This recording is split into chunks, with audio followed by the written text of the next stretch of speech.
welcome to the very first Forbes Employment podcast, which has been launched in line with Mental Health Awareness Week.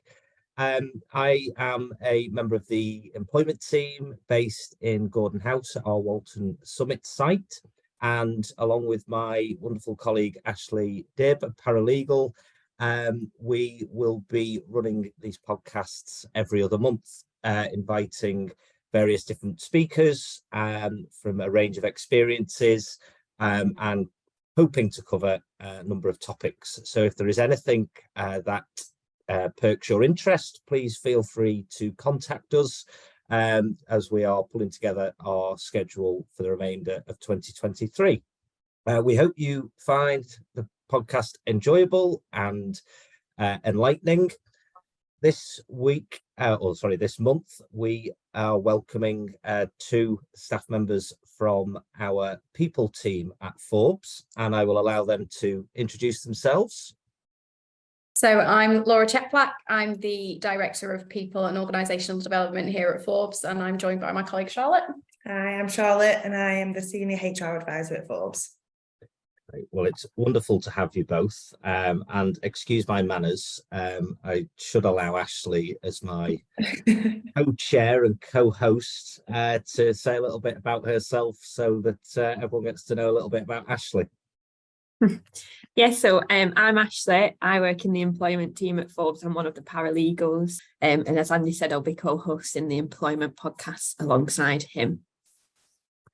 Wonderful. Well, it's great to have all four of us here, and thank you for everyone who is taking the time to listen to this podcast. What we're going to go through today over the next 30-40 minutes or so are some key bits of legal considerations.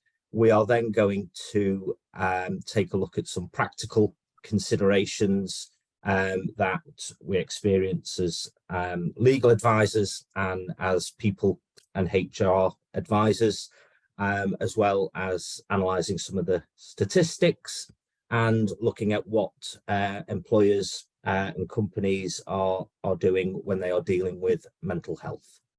So, firstly, to kick us off and looking at the legal framework, in employment law, the key piece of legislation is the 2010 Equality Act that defines 9 characteristics and then the various types of discrimination that can flow from them. Other considerations which unhelpfully for employers can be at odds with the Equality Act. You also have the Health and Safety at Work Act, and you also have the Mental Health Act. So as an employer, you have a wide range of challenges that you may face, and differing parts of legislation that you need to work your way through and comply with. Today, we are focusing mainly on the Equality Act, and the Equality Act covers not just employees, but it can also cover workers and agency workers that you may engage, self-employed individuals, former employees, and job applicants. We're also soon to see another part which strays into third-party harassment, which will be coming in towards the end of 2023, which makes companies liable for third parties and any claims that they may bring under the Equality Act. So it is ever-changing, and it is always something to keep at the forefront of your considerations. Also, just a bit of a health warning at the time of doing this podcast. The Brexit bill has not yet gone through, but as many of you may be aware, as things stand at the time of this podcast, the intention is that all legislation could be scrapped from the statute book that is derived from the EU, and it's classed as a sunset clause. So come the 1st of January 2024, we may well be in the realms of various legal challenges and various new parts of legislation. So Just something for you to be conscious of as you go through today. With regard to mental health, that is mainly considered as a disability, and disability is one of the 9 protected characteristics. As an employer, you are expected to be aware, or ought reasonably to be aware, if someone is suffering with a disability. And the definition of a disability in relation to mental health is that it is a mental impairment that has a significant and long-term adverse effect on an individual's ability to carry out their day-to-day activities. So in terms of the timeline, it is usually 12 months, so that it is expected to last or has lasted for a period of 12 months or more. And it has to have an effect on their day-to-day activities, which can cover a wide range of areas, from driving, working, watching TV, going out for dinner, etc. So it's always good to seek legal advice or check the ACAS guidance on what may be classed as a day-to-day activity. One other point as well to be conscious of when looking at disability, and in particular with mental health, not all disabilities are visual, and with someone who may be presenting with work-related stress or anxiety or depression, sometimes it may be obvious, other times it may not be, and it's always useful, and that's why Laura and Charlotte will be assisting us in some of the practical difficulties that you may face, in as much as identifying those conditions, and then how you can assist and support those individuals that you may engage. So just before I hand over to Ashley for some practical considerations, just one final part. It isn't always expected that an employee or an individual has to tell you that they are suffering from a disability or a mental health condition. The legal test is simply you ought reasonably to be aware. So if you are seeing certain symptoms, etc., then you are required to look at those and potentially deal with them and make adjustments, etc. So without further ado, I'll hand over to Ashley, who will just discuss and lead us into a bit of a discussion regarding some practical considerations that we may consider. Thanks, Andy. So obviously we appreciate that those are the legal elements and we do need to be mindful of those, but we also understand that it's not necessarily how it works in practice and it can be quite difficult. Obviously everyone's circumstances are different, so we need to consider each individually. I think more so recently, there's a lot more that employers need to be mindful of, obviously post-pandemic, and also with the cost of living crisis that we're now in the midst of. I think we've seen a lot more increases in stress for employees, both in home life, which then transpires in the work life. And I think also a lot more employees expecting and requesting flexible working to try and eliminate some of those stresses. I think employers, therefore, are feeling a lot more pressure to be more flexible, and obviously it's all difficult to manage. As you said, we'll be introducing you to the people team, who are going to discuss a little bit more around what they've seen in terms of any increases in sickness absences and mental health struggles, staff morale, and also any practical measures and tips that can be implemented to help maintain employee well-being and maybe prevent it getting to the stage where you are having to manage sickness absences. Yeah, that is really helpful, Ashley. And if perhaps Laura, who is introduce herself as our Director of People, perhaps if just to start with, in your experience, are you seeing the stigma regarding mental health is been lifted? Is it still there? From a personal experience, in the workplace and certainly in personal life down the pub, I find that males in particular speak less about the feelings, but are more prepared to. How is that transpiring into the workplace from what you've seen over the recent years?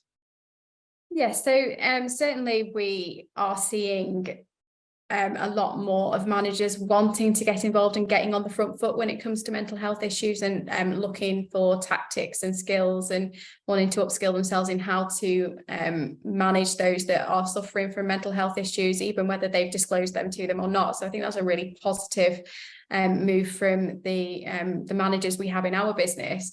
I think Charlotte and I were discussing that actually the prevalence of mental health issues that we become aware of at Forbes hasn't necessarily increased, but I do feel like managers are getting more on the front foot, and that's where we've seen the biggest change.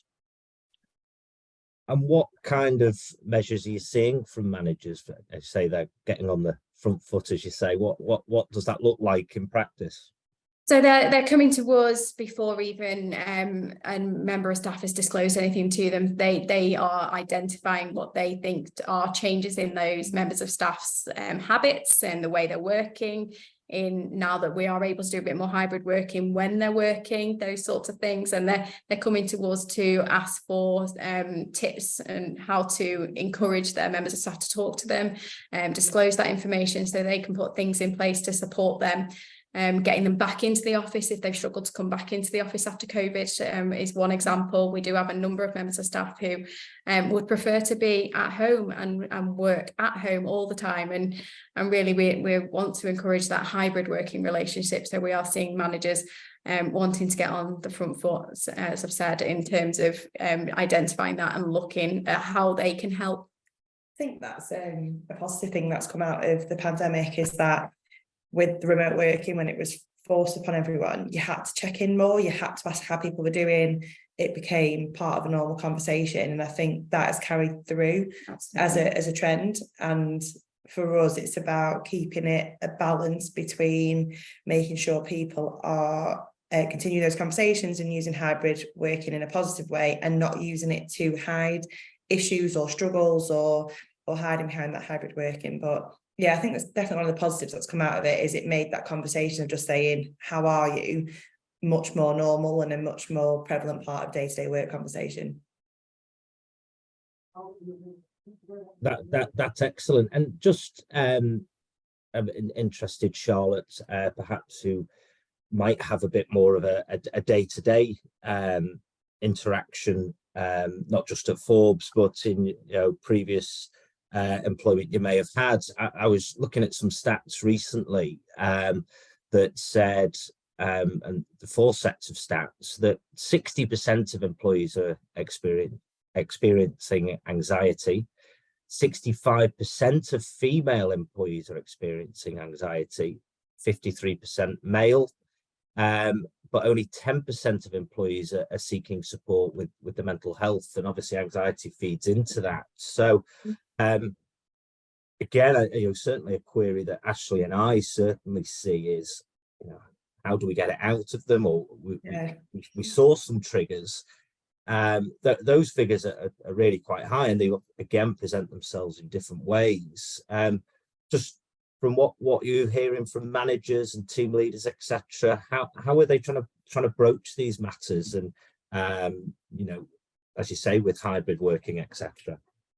I think there's a couple of ways or a couple of tools people can use to do that. So I think making welfare part of a one-to-one and a part of your traditional performance review conversation makes it part of that conversation. It's not just about your stats or your figures or your KPIs. Actually, part of that conversation is, how are you? So that's definitely one way it's coming up.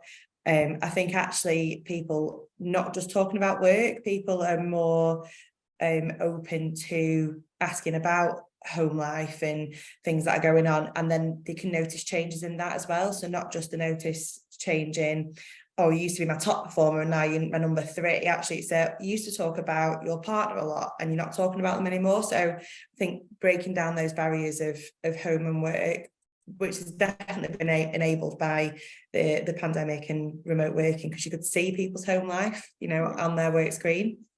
So there are a couple of tools. What we try and encourage is actually for managers not to use the question, how are you? Changing the way they ask that question, because it's very easy to say, yeah, everything's fine. When somebody asks how you are, it's more about how are you feeling today? What happened last week? What's new with you? Those sorts of questions. So changing the way you ask that to try and elicit the information that you're looking for. Yeah. And I love a return to work conversation. I always think a return to work discussion is a perfect opportunity to lead into those questions in a way that's structured and meant to be.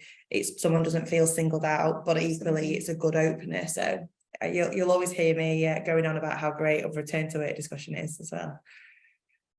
That's a really interesting point that you've raised there, Laura, about the how are you question. And I think that's an excellent point that you've flagged there, because it is very easy just to back that question off. So yeah, that's really really helpful. Yeah, and it's really about when you ask that, if you are going to ask that question, it's about actually, are you asking that question because you want to know the answer, or are you asking that question just as a pleasantry? And I think a lot of the time it is just a pleasantry, and it's about circumventing that and actually really getting to grips with actually what are you asking and what do you want to find out, and asking it in different ways is how you get that information from people and open up the conversation. Right, and I know Ashley had a question about managers who may not necessarily believe the anyone who might want to play the mental health card. Do you want to ask that, Ashley? And yeah. So obviously, just in terms of more so in the background, I think it's not as much of the stigma nowadays, but obviously people used to kind of be of the opinion that they were maybe playing the mental health card to get out of situation. How have you found, maybe speaking with managers who potentially were of that mindset, not necessarily at Forbes, but just in experience of speaking with anybody else as well? How have you dealt with that? So from our perspective, it really is an education. So whoever you are, everybody has mental health. That might be positive, that might be negative. Obviously, we're talking about it potentially from a negative perspective in this discussion, but mental health is everybody has mental health, whether that is positive or negative. So it's about educating the managers on what might impact upon one person may not impact upon another. It may not have that negative effect. So it's getting the managers to understand the person behind the issue and seeing actually what makes them tick, what does impact upon them, what are their triggers. And it's really about getting to know your team. So I certainly approach it from an education piece. Charlotte may approach it slightly differently. I think it depends on, a lot of it obviously depends on circumstance, and you can understand those frustrations if, say, you are taking someone through a formal process and at the very end that suddenly is information you gain about someone that hasn't been disclosed before. So I kind of try and understand the frustration and then present the information back to them in a different way. So it would tend to be someone's trying to be quite rational and logical and apply that rational logic to something they don't understand. So I would try and go back through the situation, the information we do have about an employee in that situation, and highlight those logical and rational points that might help the manager understand why they're experiencing mental health, or point out that the facts that show it's not come out of the blue, actually we're aware of this already. So I always try and go back at them with the same approach that they're taking. So if they're very factual, if they're very rational, logical, I'd use that, like Laura said, to kind of educate them and get them back on side, but reflect their approach back at them. It tends to be my general way of doing that, if that makes sense. Oh yeah, that's really interesting. I think that ties nicely, and considering we haven't got long today, I'm not going to go into the human resources / people title, if you like, because I know you two could. That'll be a trigger for my mental health. Yeah. So I think that what that ties in nicely though about that education is also about a culture, an inclusive culture. And certainly at Forbes, it's something that we have, and people feel that hopefully they can speak openly. But again, so that doesn't just fall into another buzzword, another policy, something else that's put away in 5 years' time to get revisited. How do you develop an inclusive culture, and again with the focus on mental health? Oh, Andy, that's a good question. We could sit here It's a all- big It's a big yeah. question. We could sit here all day and talk about that. So, in a nutshell, what we're doing at Forbes, we're taking really positive strides at the moment. We have developed an equality, diversity, inclusion, and belonging strategy, and sit alongside that is an action plan. And to implement that action plan, we have created an EDIB subcommittee. And we had our inaugural meeting last week where we talked through the action plan, what we're doing, and what we want to do moving forward to make sure that we do foster that inclusive culture. Everybody will talk about Forbes and the Forbes family. That is certainly something that we hear about a lot internally, and we're a unique breed, as I would describe us. And we want to foster that, and by developing these committees that anybody can sit on and be involved in is one way of developing that inclusive culture. We are also going through our vision and values refresh, and I think the values and the vision of your firm or any organisation that you are working for, that those really are the starting point for the culture that you have in the business. And if those are right and those allow for an inclusive culture, then you're going to be on the road to success. I think as well, it's quite key, even just kind of even a higher level more generally, is to have an open mind to innovation, to new ideas, and knowing that different people can bring different things to your business, to your organisation, and not making presumptions that or assumptions, not sure which word I should use, but not deciding that about someone, what their education, what their previous employment, what their family life, anything that could bring a different perspective and fresh ideas and a change for the positive to the organisation. Be open to those, and don't make those decisions about other people of things that you don't know. So I think it's, if you can get that from your leadership and then down to your management and then through to your just peer colleagues, is having that open mind about what people can bring and what they've got to add to the firm and therefore the culture. Yeah, I think that's big. And I think it goes back to the question when we said earlier about the how are you? And I think once you've got the culture right, you're going to get the responses that you need to take the action you need to take as an employee to obviously prevent that those absences occurring. So yeah, I think, like Laura said, like the values are so integral, because I think the values tell people internally and externally actually who you are as an organisation and what is integral and what's important. And if you recruit those values and you manage those values and you develop those values, then actually that's what creates that culture from all elements of existing talent and new talent. So I personally think that values hold a key part of the puzzle with creating your inclusive culture. And that's great. And if I can just put some quick fire questions at you that probably again don't necessarily lend themselves to quick fire answers, but just we'll do our best. If anyone is listening today and they're saying my mental health is spiraling,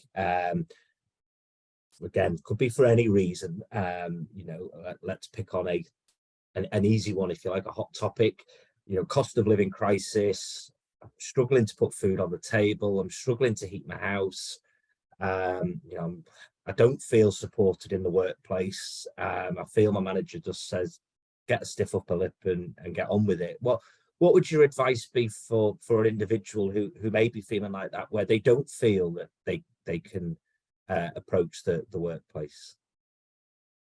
I think there's a range of different external resources and support places that hopefully can be used by supportive employers to signpost their employees. But equally, if employees don't feel they've got that support from their employer, they can use them as a self-referral scheme. So a lot of the access to work schemes, so schemes funded by the Department of Workplace and Pensions, those are accessible to anybody through self-referral schemes. Obviously charities like such as Mind have loads of resources available and other signposting to other organisations. And I think we're definitely in a world now where actually hopefully you can simply just Google something and hopefully get some good organisations that are external to your workplace. So these can definitely be supported by employers to refer employees to them. If an employee comes to you not knowing what to do, that's something you can do as an employer. But equally, as an employee, you don't need the backing of your employer to do them. You can do a lot of this stuff through self-referral. So we have at Forbes, we have our EAP program, and most employers have one of these. But if you are an employer that don't offer an EAP program, sorry, I probably should explain, that's Employee Assistance Program, then they are really quite cost-effective programs to have in place. So we've recently changed ours, and we now use an organisation that it costs us 15p per employee to offer them at least 6 sessions of face-to-face counselling. So really cost-effective way of ensuring that your employees can get that level of support should they need it during the course of the year. Because as HR professionals and legal professionals, we're not qualified mental health first aiders, we're not qualified in mental health. So we shouldn't be taking that on our shoulders to really support people what's the word, from a medical perspective. It really is about signposting them in the right direction and making sure that they are getting the help that they need. And there are lots of, as Charlotte says, loads of resources out there. And as an employer, you can also provide those resources in-house and in a very cost-effective way. That's really helpful, thank you. So when employees do feel valued and supported, what do you think the result is from that?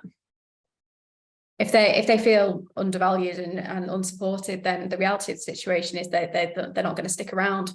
They're going to start looking for alternative options in terms of moving on, potentially going to competitors, depending on what type of organisation you are. So you're going to lose that valuable resource because certainly in the professional services sector like we are, our biggest asset is our people. So we need to ensure that they feel supported, and that's when they can obviously come to us if they don't feel comfortable speaking to their HOD. I think if circling back round to the maybe more old school manager who doesn't necessarily understand the impact of mental ill health, there's you can get loads of figures that actually just put that into cost terms for people to understand actually the cost of days lost due to absence, the cost of days lost just to a lack of engagement and morale, and actually people not engaging with the work. And then, like Laura said, if you lose people through wanting to go somewhere else that's more supportive, generally if you're in, say, an organisation like professional services where you've got a 3-month notice period, they say it's kind of a 12-month cost period because you've got 3 months of people being unsatisfied and not performing at work, 3 months then of that period where they're applying for jobs and physically not maybe present as much because they're going through that process, 3 months of a notice period when they've checked out, and then that 3-month period where you're trying to either replace the person or get their replacement trained up. So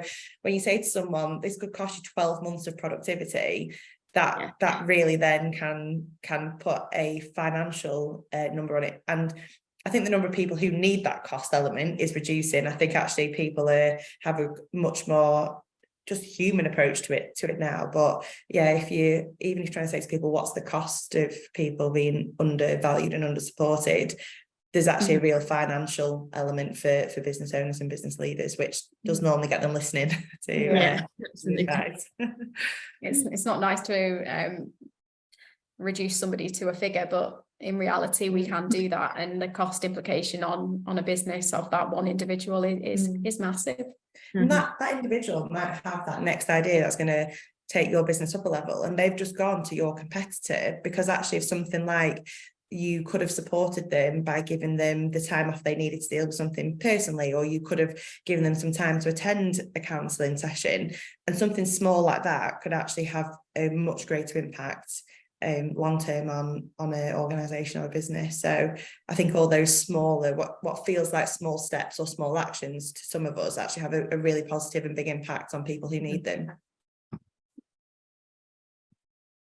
That's really helpful, and that reminds me of something that when I was prepping for this as well, I was reminded of a video that I once saw, and people listening may have seen it before.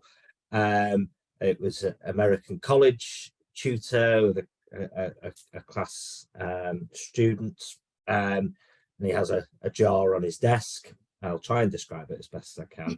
And he fills it up with golf balls right to the top, and he asks the class, is it full? And they all say yes, yeah, it's full. He then manages to fit in a load of pebbles. Again, it appears full, no more room. He says, is it full now? They go, yeah.